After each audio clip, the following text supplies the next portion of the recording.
العالمین بڑا پرفتن دور ہے، ہر طرف سے سازشوں کے جال بچھائے جا رہے ہیں اور بہت بڑی سازش قادیانیوں کی سازش ہے۔ یا اللہ قادیانیوں کی سازشوں کو بے نقاب بنا دے۔ یا الہ العالمین ہم مسلمانوں کو ایک بنا دے، نیک بنا دے، ہمارے اندر ہر قسم کی پیدا ہونے والی غلط فہمیوں کو دور فرما کر ہمارے رشتوں کو مضبوط بنا دے، ہماری افواج پاکستان کی خیر فرما دے۔ یا الہ العالمین کشمیر پر مشکل وقت ہے، کشمیر کے مسلمانوں کی مدد فرما دے، کشمیر کے مسلمانوں کو آزادی کی نعمت سے ہمکنار فرما دے۔ جہاں کہیں مسلمانوں پر ظلم و ستم ہو رہا ہے یا اللہ ان کی غائبانہ مدد فرما دے، حرمین شریفین کی حاضری سے بار بار مشرف فرما۔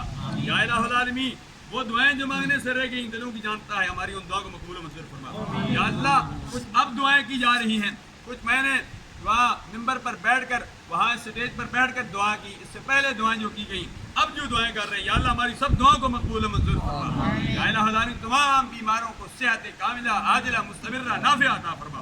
یا الہ العالمین اس ملک و ملت کی حفاظت فرما، ملک پاکستان میں نظام مصطفیٰ صلی اللہ علیہ وسلم کا نفاذ فرما۔ یا الہ العالمین اس ملک پاکستان کو نظام مصطفیٰ صلی اللہ علیہ وسلم کے نفاذ کے لیے جو ہمارے علماء کرام و شیخ اعظام کام کر رہے ہیں مزید ان کو ہمت و استقامت عطا فرما۔ یا الہ العالمین ہمت و استقامت عطا فرما۔ یا الہ العالمین ہم علماء کرام کے تمام علماء کرام کی جذبوں کو سلام کرتے ہیں، تمام علماء کرام کو اتحاد اتفاق کی دولت نصیب فرما۔ یا الہ العالمین تو کرم فرما، فضل فرما، ثانیہ پیدا فرما۔ خدایا بحق بنی فاطمہ کی برقول ایما گنی فاطمہ گردہ بتمرت گنی ورقبود من و دست امان علی رسول تڑپ